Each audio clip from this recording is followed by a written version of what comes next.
Dobrý deň.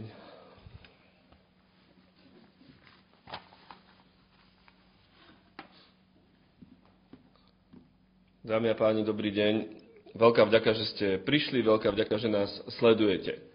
Včera sme s kolegami, s pani Šubovou, s pánom Kičom boli v Lehniciach, dedinka na južnom Slovensku, ktorá sa preslávila tým, že z PPAčky je tam postavený akože penzión za 153 000 eur. Tento penzión v princípe kontroluje dcéra pani Onderišinovej, ktorá do dnešného dňa, podľa našich informácií, je stále zamestnankyňou poľnohospodárskej platobnej agentúry. Prečo o tom hovorím? Lebo ten penzión je symbolom toho, akým spôsobom sa nezákonne, podľa môjho názoru, využívajú dotácie z európskych prostriedkov na rozvoj cestovného ruchu. Stalo sa to v roku 2016, že tento akože penzión, rozumej v normálnej reči rodinný dom, bol podporený z poľnohospodárskej platobnej agentúry. Odvtedy, keď sa pozriete na Finstat, tam nevidíte nejaké zásadné obraty, že by tá firma šlapala, že keď si postavia penzión, ktorý chcú prenajímať, chcú, aby im generoval zisk, aby rozvíjal cestovný ruch v Lehniciach, tak sa očakáva, že to nejako bude fungovať. My sme sa snažili zvoniť, dostať sa dovnútra, aby sme si mohli objednať ubytovanie v tomto penzióne. Keď sa všetci tvária, najmä pán Gašpar, pán Takáč a ďalší, že je to úplne v poriadku, tak sme sa snažili tam ubytovať, aby sme tam mohli urobiť tlačovú konferenciu a konferenciu o tom, akým spôsobom nie sú dobre využívané zdroje z PPA. Nikto nám neotváral. Večer sme napísali e-mail, kde sme žiadali, chceme sa ubytovať, veď je to podporené z verejných peňazí, tak nás ubytujte. Zaplatíme samozrejme zo svojich vlastných finančných prostriedkov. Nikto sa neozval.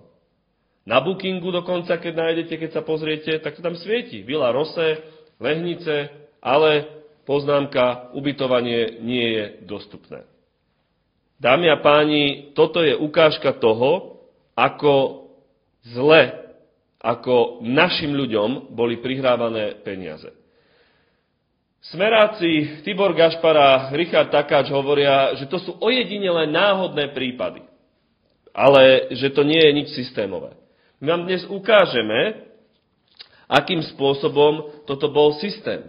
Akým spôsobom je tu skupina spriaznených firiem, ktoré sú prepojené na pani Onderišinovú, ktoré sú poberateľmi relatívne vysokých platieb z poľnohospodárskej platobnej agentúry a ako si vzájomne prihrávajú, či už zákazky, aby na tom zarábala určitá skupina ľudí.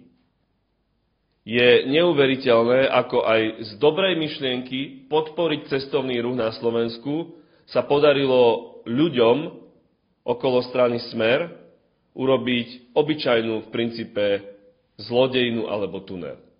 Kto na Slovensku, a to sa pýtajme stále, má toľko šťastia, že mu štát zaplatí rodinný dom. Len tak, 153 000. Normálny bežný človek si berie hypotéku, alebo robí, aby si to mohol postaviť.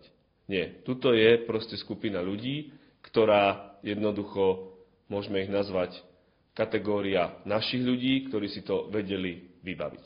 A teraz si to rozkryjeme, to pozadie, ešte ďalej. Nech sa páči, pani Šubová. Ďakujem za slovo. Takže, dobrý deň.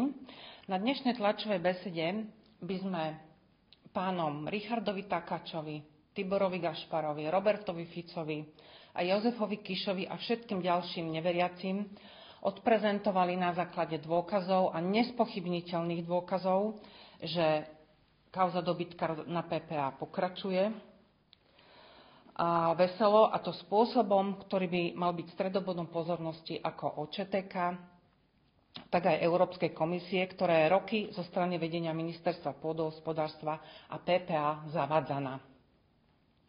Už niekoľko mesiacov sa aj médiá na základe našich tlačových besied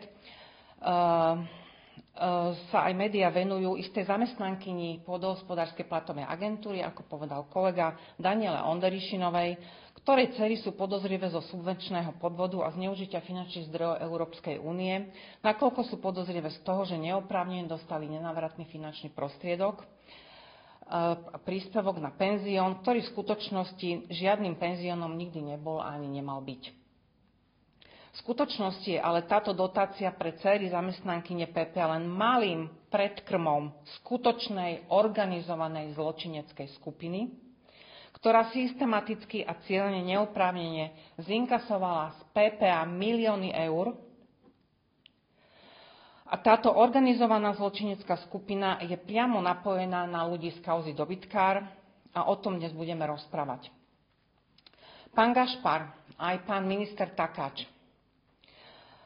sa pri mnohých diskusiách s opozičnými politikmi dožadujú konkrétnych dôkazov a faktov, ktoré by preukazovali nejakú nezákonnú činnosť pri podľa nich neexistujúcej Haciendovej kauze. Tvrdia, že to je výmysel. Takže pán Gašpar a aj pán Neborak, minister pôdohospodárstva, by mali teraz zaostriť zrak a pekne v kúte by si mali zobrať pero a zápisník a robiť si teraz poznámky z tejto tlačovej besede, čo ideme odprezentovať. Poprosím prvý slajd. Ďakujem.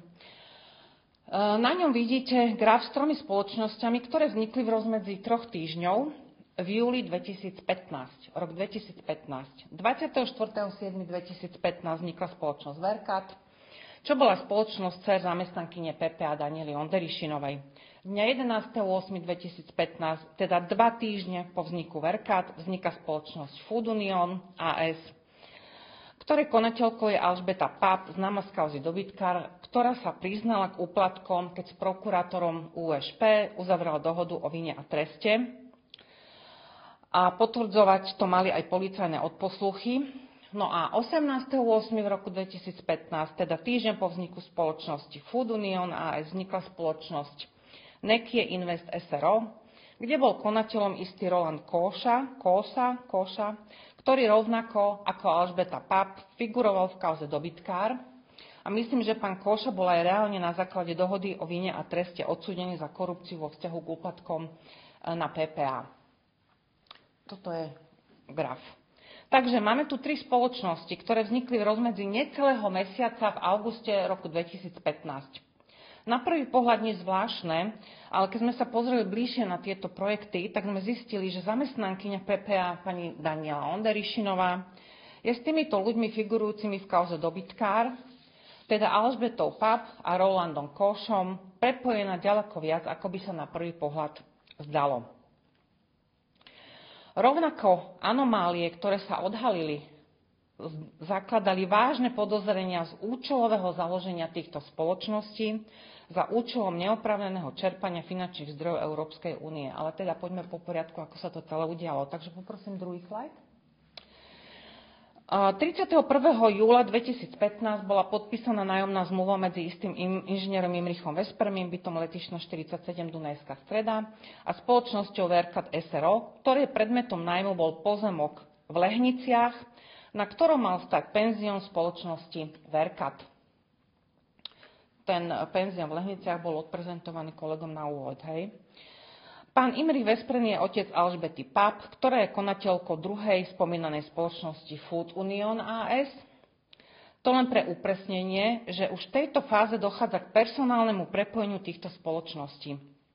Predmetom nájmu na 15 rokov bol pozemok, kde už v zmluve o nájme je napísané, že na pozemku sa bude stavať budova z prostriedkov Európskej únie. Neviem, niekto mal asi vešteckú guľu, keď už vedel v tom čase, že bude mať schválenú žiadosť o nenávratný finančný príspevok z PPA. Takže toto už bola indícia, ktorá nasvedčovala tomu, že tu nie je niečo v poriadku. Poprosím tretí slajd. No a treťou spomínanou spoločnosťou je spoločnosť Nekie Invest SRO, ktorej konateľ Roland Kóša zázračne úspel dňa 23.11.2015 pri verejnom obstarávaní na výstavbu penziónu pani Onderišinovej. Verejné obstarávanie bolo vyhodnotené spoločnosťou Akcepta SRO z Michaloviec, ktorá zastrešovala priebeh verejného obstarávania a ktorého víťazom sa stala spoločnosť Kóša a spol hlavná 73 v Rakuň, ktorej konateľom v tom čase bol a je Roland Kóša, ktorý je zároveň konateľom spoločnosti Nekie Invest SRO. No a všetky tieto tri spoločnosti, teda Verkat SRO, Food Union AS a Nekie Invest SRO, požiadali PPA o nenávratný finančný príspevok. Verkat SRO požiadal o 153 000, Nekie Invest SRO o 224 783 eur a Food Union AS o 1 094 852 eur a ďalší NFP vo výške 900 000. A zaujímavosťou je, že všetky verejné obstarávania vo vzťahu k týmto trom spoločnosťam alebo osobám vyhodnocovala Michalovská spoločnosť Akcepta SRO, čo rovnako indikovalo ďalšie riziko podvodného konania. Stačí si pozrieť vestník ÚVO a spoločnosť Akcepta a zistíte, že táto spoločnosť bola pri mnohých verejných obstarávaniach práve týchto spoločností, ale i ďalších spoločnostiach. Jednoducho išiel dobre namazaný stroj. Poprosím 4. slajd, ďalší. Všetky tri spoločnosti teda požiadali pôdohospodársku platobnú agentúru o poskytnutie nenávratného finančného príspevku a ako jeden z prvých krokov po podaní samotnej žiadosti je predloženie čestného vyhlásenia, v ktorom žiadateľ vyhlasuje, že na vypracovaní žiadosti o NFP neparticipovali žiadni zamestnanci PPA ani ministerstva pôdohospodárstva. Všetky tri spoločnosti samozrejme deklarovali, že zamestnankyňu PPA Danielu Onderišinovú ako keby nepoznali, vrátane dcéry pani Onderišinovej, ktorá dňa 16.9.2015 podala na PPA toto čestné vyhlásenie, v ktorom zatajila pôsobenie svojej vlastnej matky na pôdohospodárskej platobnej agentúre. Čo je naplnením skutkovej podstaty trestného činu subvenčného podvodu. Opakujem, čo je naplnením skutkovej podstaty trestného činu subvenčného podvodu, pretože tým uviedla pôdohospodársku platobnú agentúru do omylu. Čiže už na začiatku celého procesu ide o podvod. Ani by sme veľmi už nemuseli pokračovať ďalej, ale my sme si tú prácu dali. Takže ideme ďalej. Poprosím ďalší slajd. Takže je teda zrejmé, že Veronika Onderišinová, dcéra pani Daniely Onderišinovej, sa dopustila subvenčného podvodu hneď po podaní žiadosti o NFP, a to bez akýchkoľvek pochyb. Pán Takáč, treba počúvať. Táto skutočnosť zrejmá aj z obsahu spisu projektu spoločnosti Verkat SRO, kde v položke 5 čestné vyhlásenie, tzv. konfliktu zájmu, vyhodnocovateľka projektu V1 pani Holáková, ktorá tam pracovala na PPA, založila dňa 7.12.2015 toto čestné vyhlásenie do spisu. Je na mieste otázka, či pani Holáková pri zakladaní tohoto čestného vyhlásenia mala vedomosť o tom, že Veronika Onderišinová neuviedla pravdivé informácie v tomto čestnom vyhlásení a zatajila svoju mamu, pretože v tom prípade pani Holáková je spolupáchateľom tohto subvenčného podvodu, čo však musí už preverovať a dokazovať polícia. Každopádne je to ďalšia indícia, že od začiatku bol celý proces schvaľovania daného projektu pochybný a netransparentný a indikoval jasný pokus o podvod. Poprosím ďalší slajd. No a dostávame sa k takému nejakému rozuzleniu vo vzťahu k týmto trom na seba previazaným spoločnostiam a k ich mega úspešnosti pri schvaľovaní ich žiadosti o NFP na PPA. Dňa 1.3. v roku 2016 spoločnosť Verkat SRO uzatvorila z PPA zmluvu o NFP na sumu 153 110 eur 18 centov. Zmluvu so spoločnosťou uzatváral kto iný ako ďalší aktér kauzy dobytkár Ľubomír Partika ako výkonný riaditeľ PPA. Pána Partiku poznáme z kauzy dobytkár. Dňa 2.3.2016, teda deň po uzatvorení zmluvy so spoločnosťou Verkat SRO, pani Onderišinovej, uzatvorila PPA zmluvu o NFP aj so spoločnosťou Nekie Invest SRO, ktorej konateľ Roland Kóša, stával penzión pani Onderišinovej na sumu 224 783 eur. A v ten istý deň, teda 2.3.2016, spoločnosť Food Union SRO, ktoré konateľkou je osoba inžinierka Alžbeta Pap a ktorá prenajala pozemok cez svojho otca spoločnosti pani Onderišinovej Verkat SRO, uzatvorila z PPA zmluvu o NFP na sumu 1 094 852 eur a v rovnako ten istý deň, teda 2.3. roku 2016, pani Alžbeta Pap uzatvorila ďalšiu zmluvu z PPA o NFP na sumu 900 000 eur.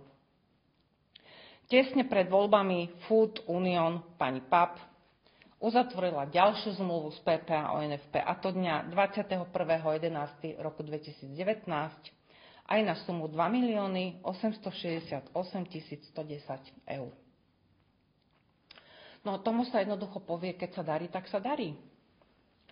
3 spoločnosti tváriace sa, že spolu nemajú nič spoločné, vznikajú v rovnaký čas, podávajú žiadosti v rovnaký čas a pol roka po vzniku sú všetky spoločnosti úspešné a PPA s nimi podpisuje zmluvy o NFP na milióny eur. To, že všetky 3 penzióny nikdy penziónmi ani neboli, dnes už vieme povedať na 100%. A to, že sa teraz chcú tvariť ako penzióny, alebo že pani Onderišinová tvrdí, že sa vylúčila zo schvaľovania projektu, nie je pravdou. Zopár príkladov na ukážku, prečo všetci aktéri tvoria zjavne organizovanú zločineckú skupinu s cieľom vylákať podvodom od PPA milióny eur. Prosím ďalší slajd. Na obrázku vidíme zjavne normálny, obyčajný rodinný dom, kde nikde nevidíte označenie toho, že sa jedná o nejaké ubytovacie zariadenie financované zo zdrojov Európskej únie.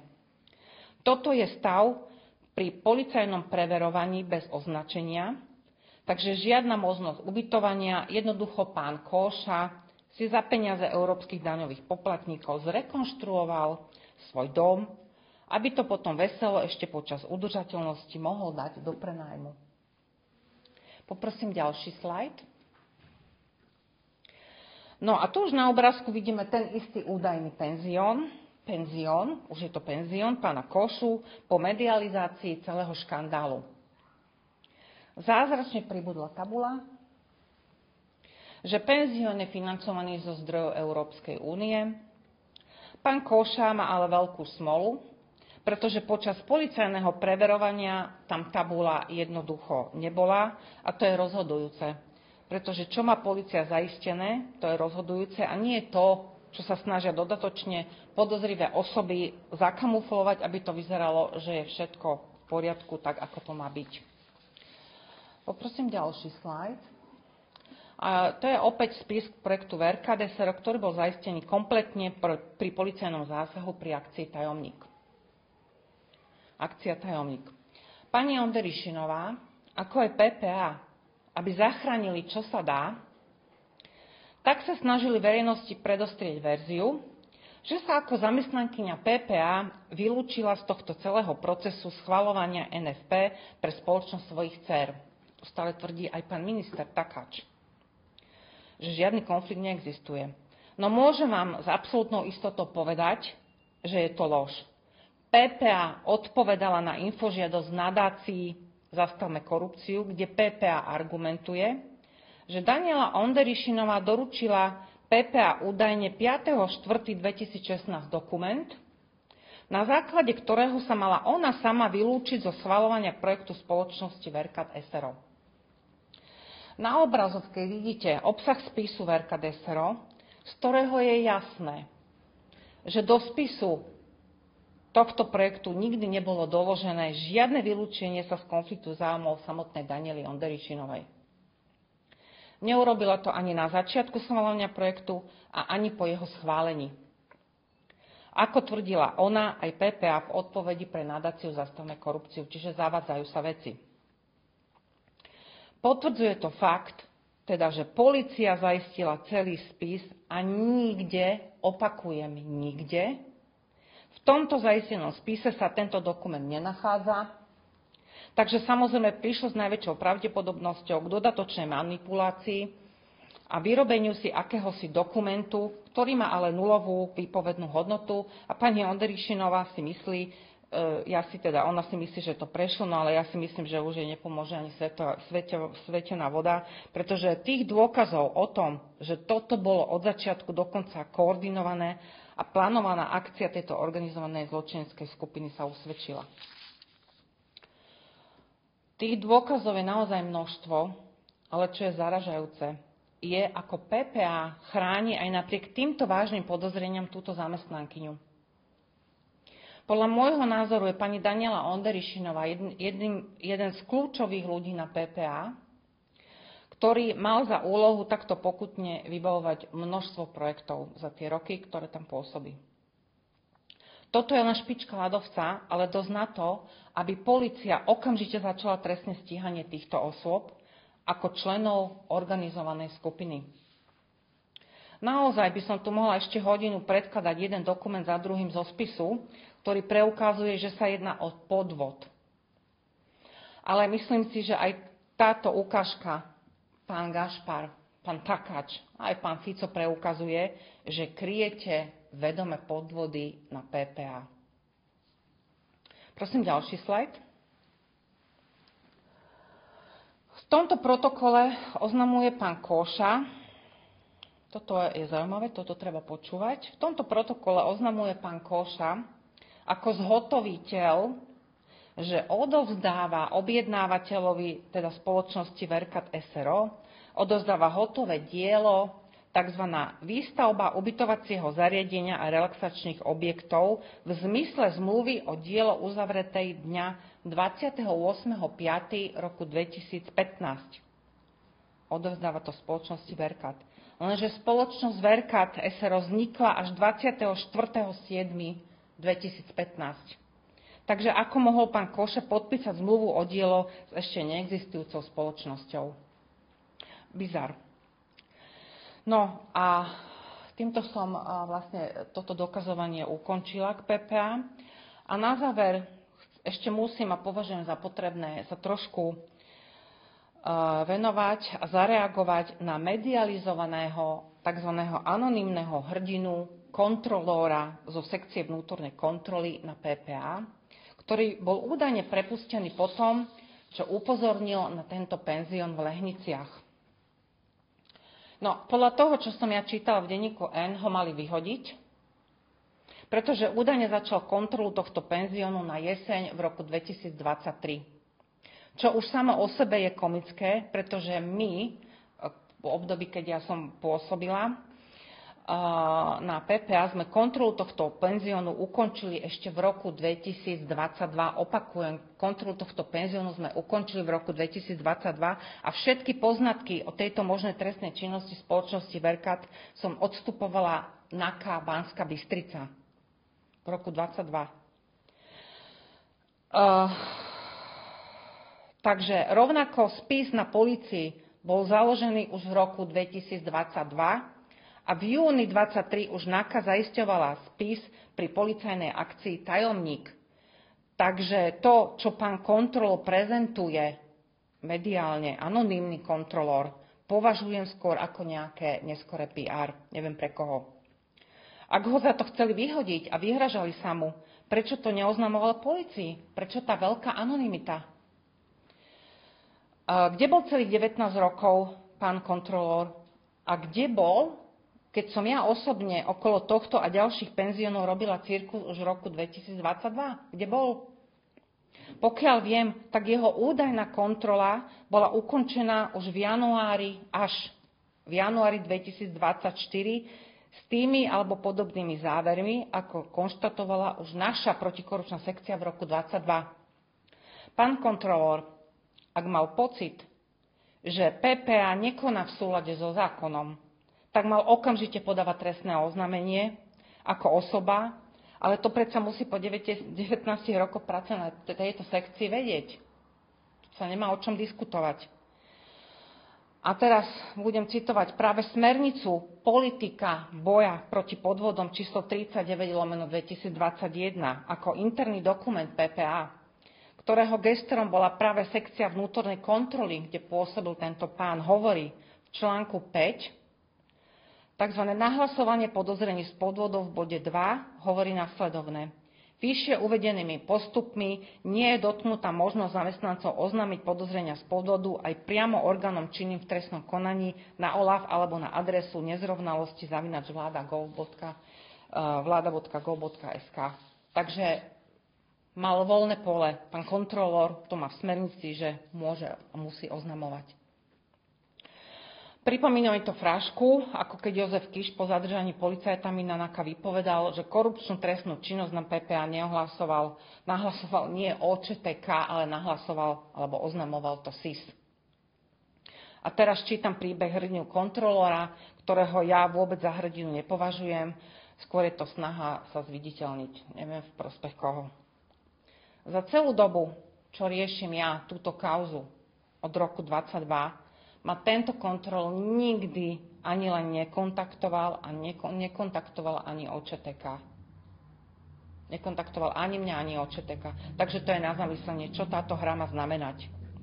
A jeho list predsedovi NKÚ, to je niečo, čo má pre mňa nulovú výpovednú hodnotu.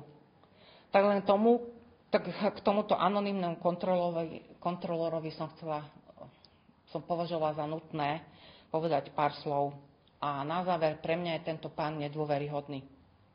No, takže ja končím a na záver veľmi dôležitá výzva, že toto všetko, čo sme tu dnes odprezentovali, by mali naozaj expresne vyhodnotiť OČTK a naozaj by mali začať vo veci promptne konať, pretože tých dôkazov tu bolo odprezentovaných skutočne veľa.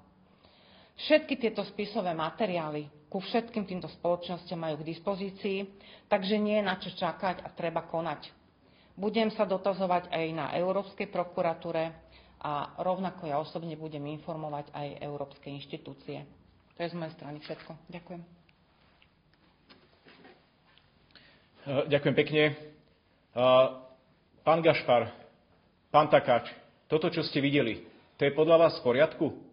Lebo vy hovoríte, že všetko je v poriadku, všetko sa rieši. Toto je podľa vás v poriadku? Tu máte dôkaz za dôkazom, listinu za listinou, ktoré sa nedajú vyvrátiť. Ja vyzývam aj z tohto miesta orgány činné v trestnom konaní, aby to preverovali. Toto sa nedá len tak zamiesť pod koberec. Ďalej, keď hovorí pán Takáč s pánom Gašparom, že v období 2020 až 2023 sa nič nevyšetrovalo, tak tu máte konkrétne dôkazy. Napríklad pani Šubová to predsa podávala ako oznámenie orgánom činným v trestnom konaní. Ako môžete hovoriť, že sa nič nevyšetrovalo? Ja chcem poďakovať pani Šubovej za takýto absolútne detailný vhľad. Ono je to možno trocha zložité, ale presne takýmto spôsobom sa takéto megaproblematické veci dajú jedine preukazovať. To možno v Strednej Ázii by takéto niečo bolo v poriadku, kde sa teraz trajdláka váš predseda. Tam možno áno, ale v právnom štáte určite nie. Ja by som povedal ešte jeden taký, pozrieme sa na celú túto vec trocha inak. Tieto výzvy sa vypisovali približne v roku 2015-2016. V tom istom čase bolo veľmi kritizované to, že sa nevypisovali tzv. Projektové podpory. Teda poľnohospodárske dotácie na zariadenia, na maštale, na traktory, na kombajny, ale na penzióny sa vypísala výzva. Na penzióny sa našli peniaze.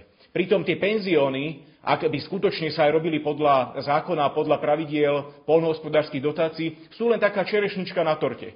Ten základ, tá infraštruktúra poľnohospodárstva je niekde úplne inde. Všimnime si, že sa tam točia skoro tie isté mená, alebo veľmi podobné mená, ako pri dobytkárovi, potom pri tajomníkovi. Viete, ja mám taký pocit, že tunak už vidíme prvé zárodky dobytkára, že tunak to vlastne takýmto spôsobom začínalo. To, že sa tieto sporné penzióny točia okolo Nitry a okolo nitrianskych podnikateľov. V tom tiež nevidím úplne náhodu. A ešte jedna vec. To môže pán Takáč a možno s pánom Gašparom sa usmievať a hovoriť, že všetko je v poriadku. Ale európske orgány, ktoré budú vychádzať aj z týchto podkladov, to v žiadnom prípade ako v poriadku nemôžu označiť. A viete, čo bude toho dôsledkom? Nie, že nešli peniaze pre poľnohospodárov na traktory, na kombajny, na maštale. Nie, že tieto peniaze išli nejakým kamošom, kadekomu. Ale tie peniaze za to si zaplatíte vy všetci, my všetci občania, pretože som presvedčený, že po týchto zisteniach prídu korekcie. To znamená, že sa o to stiahnu finančné prostriedky z európskych dotácií a budeme to musieť platiť z vlastných prostriedkov. Čiže, vážení občania, viete, čo sa udeje? Tak tunak si vlastne niekto postaví rodinný dom. Nemusí platiť hypotéku, vy musíte platiť, ak by ste mali v rovnakej sume hypotéku, 800 eur mesačne. Nie len, že vy ju nemusíte platiť, ale vy to ešte zaplatíte z vlastných prostriedkov. Ja gratulujem pánovi Takáčovi aj pánovi Gašparovi, keď toto si myslia, že je v poriadku. Nech to idú hovoriť svojim voličom. Ďakujem pekne. Dámy a páni, toto je systém. My sme túto tlačovú konferenciu nazvali Chobotnica na PPA. Keď si ukážeme ten slajd, kde sú tie 3 firmy, tak je to úplne jednoduché v tom, ako keby, takto, ešte to zlaicizujem. Fungovalo to zrejme to fungovalo takto. 3 firmy sa založili, garantovala to podľa môjho názoru pani Onderišinová, ktorá bola na PPAčke. No a čo si povedali? Tak je tu výzva na penzióny, poďme do toho, opravíme si z toho rodinné domčeky. Alebo si postavíme rodinné domčeky, ako v Lehniciach. Jeden žiadal, druhý žiadal, tretí žiadal, jeden staval, ďalší prenajal pozemok a tretí to v úvodzovkách fakturoval a nad tým celým bdela matka jednej z konateliek spoločnosti Verkat, pani Onderišinová. A to nie je úplne všetko. Takýmto spôsobom, len z toho, čo tu narátala pani Šubová, sme na úrovni niekde okolo 2,5 milióna eur. Koľko ďalších takých víziev bolo? Veď my vieme z kauzy dobytkár, aj z kauzy tajomník, že niektorí ľudia sú tam obvinení pre podozrenie zo subvenčných podvodov až okolo 10 miliónov eur. Ako je možné, že sa stále tvári minister Takáč, že sa nič nedeje? A tie keci o tom, že sa nevyšetrovalo. Pani Šubová podávala v roku 2022 trestné oznámenie. Preto má aj taký diapazón informácií, aby tu zás Tibor Gašpar neplakal, že nám niekto dáva informácie, ktoré nemáme mať. To je oznamovateľka trestnej činnosti. Richard Takáč, keď necháva pani Onderišinovú stále riadne pôsobiť na PPAčke, tak kryje aj tieto veci. Nesie za to plnú politickú zodpovednosť. Nie len už pán Čepko, ktorý je riaditeľ PPA, ktorý uteká a schováva sa pred médiami, ale minister Takáč a podpredseda parlamentu Gašpar nesú politickú zodpovednosť. Pán Takáč má skončiť okamžite. Pozrime si opäť tie domy, ukazujme si to a opakujme si to. Povedzte mi, v ktorom vesmíre niekto uverí, že toto je penzión. Jaký penzión? To je obyčajný rodinný dom, chalupa, ktorá je opravená. Keď sa na to prišlo, keď o tom hovorila pani Šubová orgánom činným v trestnom konaní, tak to vyzeralo takto. Za ten slajd predtým, bez tej tabule. Potom tam bolo viacero ľudí predtým, bum, zrazu tabula. No, tak tiež predpokladám, že by to dopadlo úplne rovnako. Keby ste sa tam chceli zubytovať, tak vám nikto neotvorí, nikto vám neodpíše a zázračne je všetko vybukované. Ten dom v tých Lehniciach, to je druhá vec. Veď z koho tu robia debilov? Tak na bookingu to není, na maile nikto neodpisuje, telefónne číslo tam není, na Finstate sa ukazuje, že to nemá v princípe žiadne obraty. Sused nám tam hovorí, že jasné, že to proste je normálny rodinný dom, že to je celé fraška. Ale oni sa tu idú tváriť, že je všetko v poriadku. Len na 3 firmách, ktoré sme tu ukázali, sa ukazuje, aký to bol systém. Opakujem, naraz vzniknú, požiadajú si, medzi sebou si prenajmú pozemky, stavebné práce a celé podľa môjho názoru to kryje pani Onderišinová, ktorá je na PPAčke. A keď im tečie do topánok, tak z rýchlosti vyrábajú materiál, že ona sa namietala. Že ona teda hovorila, že ja s tým nič nemám. No a akurát potom jej dcera zabudla povedať, že matka robí na tej PPAčke, keď si dávala žiadosť. Nehovoriac o tom, že však diabol je vždy v detailoch, podpisujú zmluvy ešte predtým, ako tá spoločnosť je zapísaná v obchodnom registri. Čo z nás robia? Akých hlupákov? Proste od roku 2016 tu naplno pôsobila mafia, povedzme si to, pôdohospodárska, alebo ako ho mám nazvať, a tunelovali dotácie, ktoré mali ísť pre poľnohospodárstvo a pôdohospodárstvo. A takýmto spôsobom, keďže vedia, že majú prúser jak Brno, že im tečie do topánok, tak Tibor Gašpar tu vykrikuje, že nič sa nestalo. No prečo? No lebo náhodou sa o tom rozhodovalo v Nitre? Alebo tie penzióny sú prepojené aj na ľudí z okolia Norberta Bedera? Veď my vieme, že pán Gašpar je rodina s pánom Bederom. A to, čo povedal Michal Kiča, to, čo hovorí pani Šubová a čo hovoríme ako demokrati, dámy a páni, ono to vy zaplatíte, my to zaplatíme z daní. Veď tá únia nie je sprostá. Oni vidia tie papiere, však by sme to teraz ukázali. Pozrie si spis, však to nesedí, nedá sa tam ubytovať, nie je to udržateľné, je tam podozrenie z konfliktu záujmov, je tam podozrenie z trestného činu, vracajte peniaze. Oni nepotrebujú mať dokázanú celú trestnú činnosť. Oni povedia, že nespĺňajú to podmienky Európskej únie, Európskej komisie, ktoré sú na toto. Je tam ten DG Agro, ktorý to rieši a ďalšie. A riaditeľ sa povie, OK, vracajte Slovensko. A odkiaľ? Čo myslíte, že tento sa nechá skrachovať? Sa hodí do konkurzu a bude vybavené, ak na to príde, podľa môjho názoru. Ale štát nepôjde do konkurzu. Štát bude musieť vyplatiť napríklad tejto veci odhadom niekde okolo 2,5 milióna eur. 2,5 milióna eur, ktoré môže niekde úplne inde. A viete, koľko je takýchto vecí? To sú desiatky a desiatky miliónov eur, kde sú podozrené, že to nebolo správne. A oni nám idú nahovoriť, že nič s tým nebolo. Veď ale my si pamätáme pani Rožkovú z východného Slovenska. Tam už sa tiež ukazoval ten systém dotácie na betónové plochy. Teraz vidíme penzióny, akým spôsobom si z toho stávali rodinné domčeky. A uvidíte, čo bude ďalej, čo bude vychádzať na povrch. Preto sa boja, preto sa tak držia. Preto ešte Onderišinová stále je na tej PPAčke. Podľa môjho názoru, pretože vie. A keby ona začala rozprávať, dámy a páni, tak to by ste len kúkali, akým spôsobom sa tam rozdávali dotácie. Len na 3 firmách sme si ukázali, ako 2,5 milióna odišlo.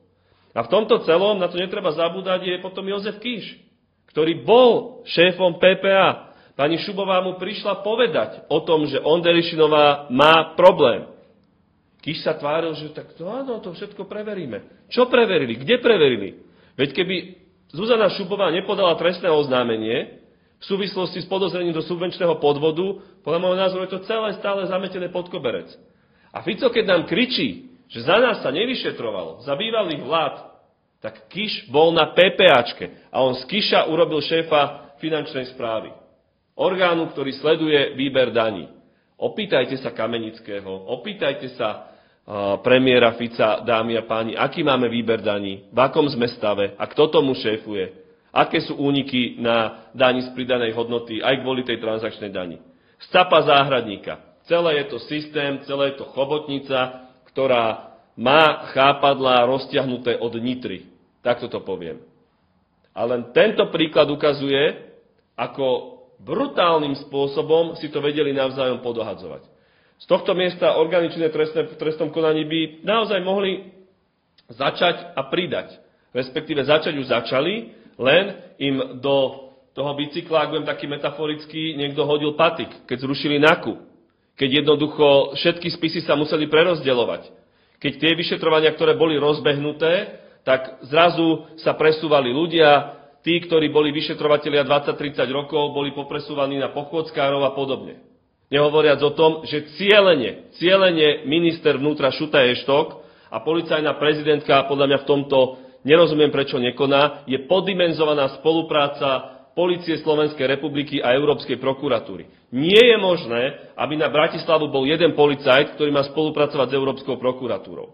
V Bystrici možno 2. Keď len tu hovoríme o miliónoch a miliónoch eur, ktorí Slováci budú musieť zaplatiť naspäť.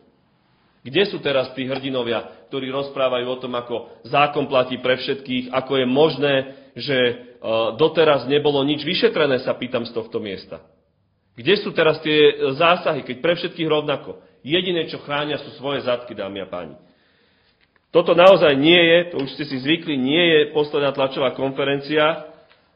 Ja som vďačný naozaj aj Zuzane Šubovej za tú trpezlivosť, lebo povedzme si na rovinu, v mediálnom priestore sa jej nedostáva veľa kreditu, napriek tomu vytrvalo, prichádzame s týmito vecami od začiatku roka a ukazujeme, ako to funguje. Richard Takáč nemá čo robiť na ministerstve pôdohospodárstva, lebo kryje celú PPAčku. Tam sa nevyšetruje, keby sa vyšetrovalo, tak to vyzerá podľa môjho názoru úplne inak. Nie je možné, že tí ľudia si stále behajú a smejú sa do ksichtu a nie je možné, že pani Onderišinová ešte stále robí na PPAčke podľa našich informácií. To znamená, že toto celé už ide za pánom Takáčom a toto celé je kauza Smeru. Ďakujem veľmi pekne, vidíme sa behom pár dní znovu, budeme o ďalších kauzách hovoriť. Budeme sa ďalej skúšať ubytovať v Lehniciach, v tom akože penzióniku, ktorý ste mohli vidieť. A budeme takto obchádzať, aby ľudia videli, že kým oni musia platiť hypotéky na domy alebo byty, tak tu je skupina vybraných ľudí, ktorá to má zo štátneho zadarmo a budeme im to musieť, žiaľ Bohu, pre nečinnosť ľudí ako Takáč, Gašpar zaplatiť my všetci. Ďakujem pekne, ak máte nejaké otázky, nech sa páči. Ďakujem aj za trpezlivosť, dnes to bolo trošku dlhšie, ale myslím, že sme naozaj veľmi detailne vysvetlili, v čom skrýva to podozrenie, tkvie to podozrenie a v čom je ten problém. Ďakujem veľmi pekne, vidíme sa na budúce, dovidenia. Ďakujem pekne, dovidenia.